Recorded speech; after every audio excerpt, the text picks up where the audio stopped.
한일 관계가 날로 악화되면서 반일 운동이 확산되고 있습니다. 지자체 간 교류 행사가 중단됐고 지역 축제도 일본팀 참가 여부를 고심하고 있습니다. 영월 상동 중석광산 재개발 사업이 10년 넘도록 지지부진합니다. 기다리다 지친 주민들은 관광지 개발을 선호하고 있지만 개발업체는 올해 안에 사업을 재개하겠다는 입장입니다. 여학생이 다니는 도내 모든 학교에 여성 위생용품이 구비됩니다. 강원도교육청은 학교 화장실과 보건실에 생리대를 비치하도록 관련 예산을 지원했습니다. 도내 학교와 교육기관에서 일하는 교육 공무직 절반이 갑질과 괴롭힘을 경험했다고 응답했습니다. 부당한 업무 지시와 차별적 태도가 가장 많았습니다.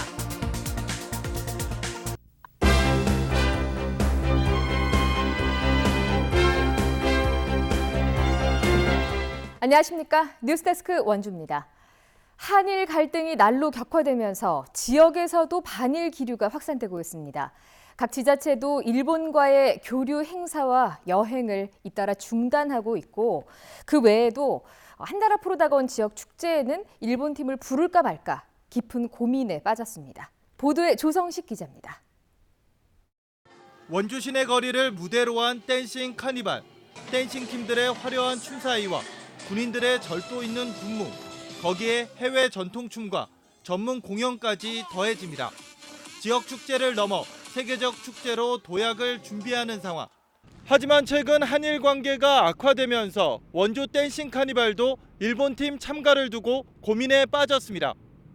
이번에 4개 팀 100여 명이 방문할 예정인데 문화 교류 형식의 일본팀 초청이 다소 부담스러운 분위기입니다. 감정적인 대응이 일본 측에서 심화된다 하면 저희도 심각한 고민을 할 수밖에 없는 문제인 거고 만약에 심각하다면 정리를 해야 되지 않을까 그런 생각도 좀. 각 지자체도 일본과 관련된 행사를 잇따라 보이콧하고 있습니다. 횡성군은 일본의 자매 도시와의 어린이 교류를 잠정 중단했고 평창군 의회도 축제 벤치마킹을 위한 일본 방문을 취소했습니다. 자국 내에서의 그런 반일 감정을 볼 때 아무리 좋은 연수라고 해도 가서는 안 되겠다. 국민의 한 사람으로서 같이 의회도 동참하는 게. 전국 시장군수 구청장 협의회가 일본 정부의 수출 규제를 규탄하는 성명을 발표한 데 이어 원주시도 조만간 일본 제품 불매 운동을 공식화할 예정이어서 소비자 위주였던 불매 운동이 새로운 국면으로 접어들고 있습니다. MBC 뉴스 조성식입니다. 일제강점기 도내에서 항일 운동이 가장 거셌던 횡성 지역에서는 일본산 불매 운동이 확산되고 있습니다. 횡성 경제살리기 운동본부는 오늘 횡성 3.1광장 앞에서 주민들을 상대로 일본에 가지도 말고 일본산 제품을 사지도 말자는 불매 운동 거리 캠페인을 벌였습니다. 지난 17일 횡성 평화의 소녀상 앞에서도 소녀상 건립위원회가 일본의 사과와 반성 전까지는 군민의 애국심을 보여주자며 일본 제품 불매 운동에 참여를 호소했습니다. 세계 최대의 텅스텐 광산으로 불리는 상동 중석광산의 재개발 사업이 10년이 넘도록 지지부진한 상황입니다. 기다리다 지쳐 관광지 개발이 낫겠다는 주민들의 볼멘 소리도 나오는 가운데 개발업체가 올해 안으로는 사업을 반드시 추진하겠다고 밝혔습니다. 황구선 기자입니다. 100년의 세월 속에서 영월의 전성기를 이끌었던 상동의 중석광산. 현재는 갱도로 통하는 입구가 잠겨 있고 재개발을 위해 옛 공장과 광부들의 숙소, 병원 건물이 철거되고 1년 동안 빈터만 남아 별다른 진척이 없었습니다. 10년 넘도록 지지부진한 재개발 사업만을 기다려온 주민들은 차라리 자연환경을 이용한 관광 상품 발굴을 요구하고 나섰습니다. 그 전에 이 철거하기 전에는 영화 촬영도 하고 그리고 사진 작가들이 와가지고 사진 촬영도 하는 등 그래도 지금보다는 훨씬 많은 관광객들이. 60, 70년대 한국 수출 산업을 선도했던 상동 지역은 인구 3만 명이 머물던 내륙 중심 지역이었지만 지금은 등록 주민 1,000명 선이 위태로운 영월군 지역 소멸 1순위 지역으로 꼽힙니다. 광산 개발을 맡은 업체는 쉽게 풀리지 않았던 자금 문제를 이제야 해결했다는 입장입니다. 중석 매장량과 채굴 계획만으로 별도의 담보 제공 없이 유럽계 은행에서 820억 원 대출을 승인받았다고 밝혔습니다. 그전에는 계속 뭐든지 한다, 계속 오픈을 하다 보니까 거짓말죄가 되어버렸어요.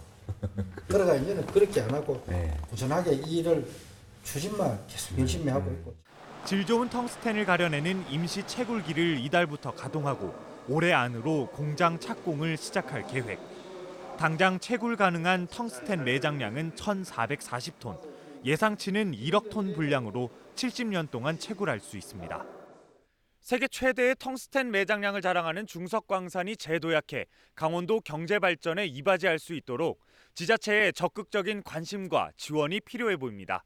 MBC 뉴스 황구선입니다. 최근 횡성의 한 초등학교에서 영양교사가 조리사에게 모욕을 하고 병가 사용을 막는 등 갑질을 했다는 보도를 해드렸는데요. 설문조사 결과 도내 학교와 교육기관에서 일하는 교육 공무직의 절반이 갑질과 괴롭힘을 경험해 본 것으로 나타났습니다. 김상훈 기자가 보도합니다. 전국교육공무직본부가 강원지부 조합원 600명을 대상으로 설문조사를 실시했습니다. 그 결과 2명 중 1명이 학교와 기관에서 갑질과 괴롭힘을 경험해 본 것으로 드러났습니다. 형태는 부당한 업무 지시가 가장 많았고 무시하는 차별적인 태도와 휴가 눈치 주기가 뒤를 이었습니다. 교육 공무직원들은 차별과 눈치 주기가 일상적으로 이뤄지는 것이 가장 큰 문제라고 입을 모읍니다. 연가를 쓴 상태가 있었는데 병가가 이제 써야 됐더니 왜 맞추질 못했니? 너네 둘이 맞춰야 되는 거 아니냐?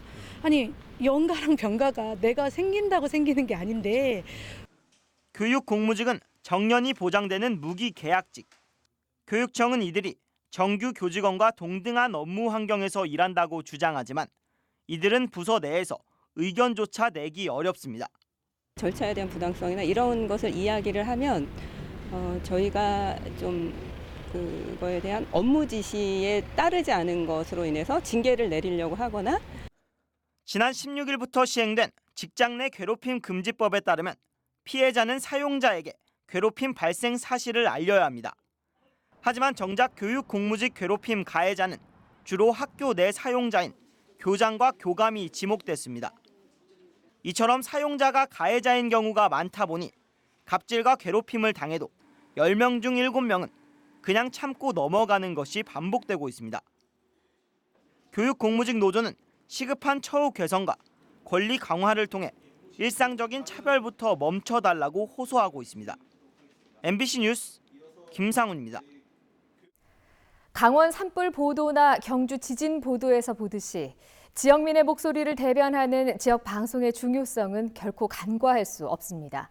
하지만 소셜미디어 등 각종 매체가 범람하면서 지역 방송은 전례 없는 큰 위기를 맞고 있는데요.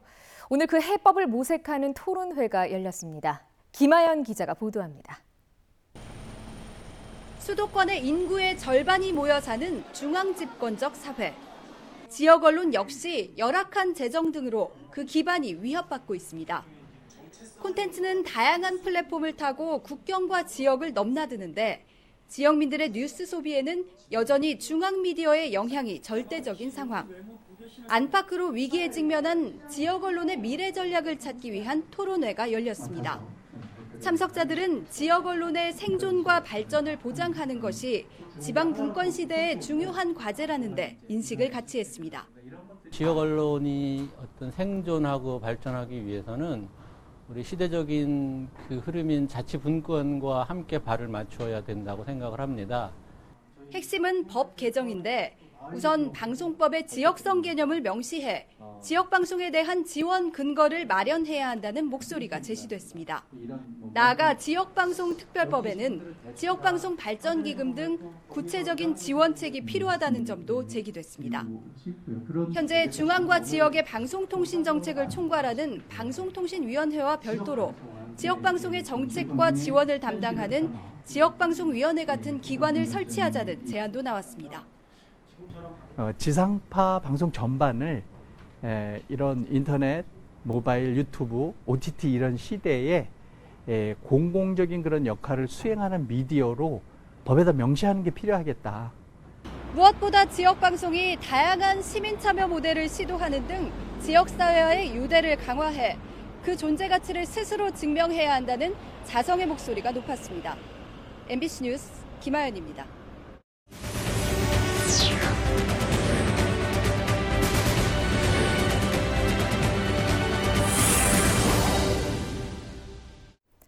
여학생이 다니는 강원 도내 모든 학교에 생리대가 비치됩니다. 도교육청은 도내 모든 학교에 여학생 1인당 1, 2만 원의 예산을 지원해 학교 화장실과 보건실 등에 생리대를 비치하고 필요한 학생들이 쉽고 편리하게 사용하도록 할 방침입니다. 이번 사업은 보편적인 복지와 학생의 건강권 확보를 위한 것으로 모두 9억 4천여만 원의 예산이 지급됐습니다.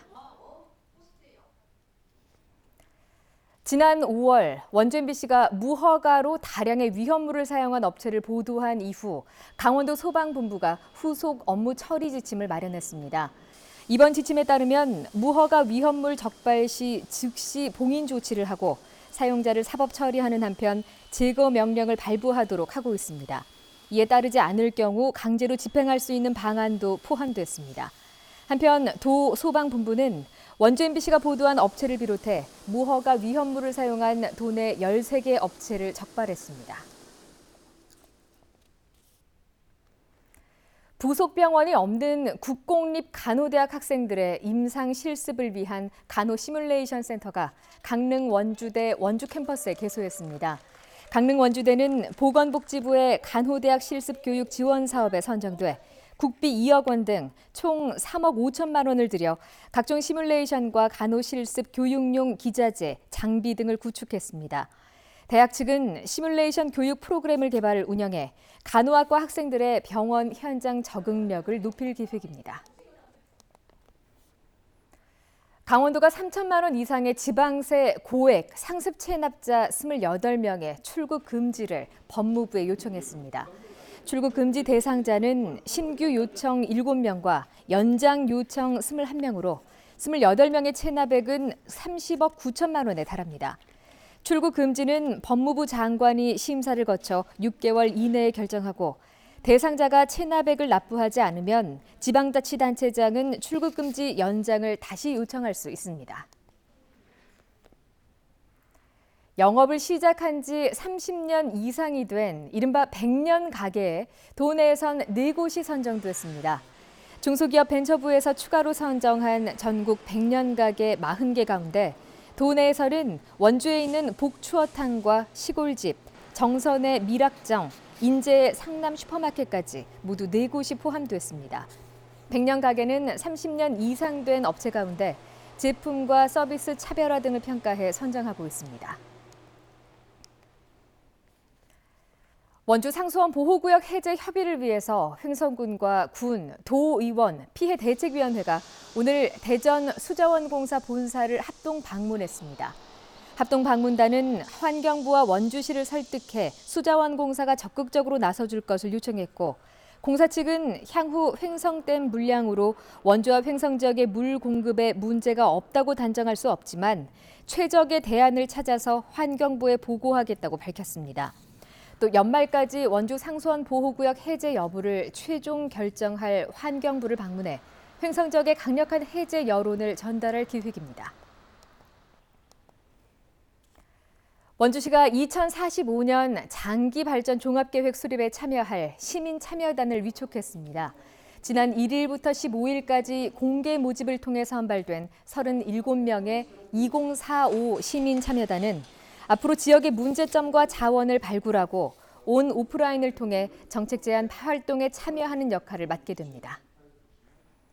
뉴스데스크 원주를 마칩니다. 고맙습니다.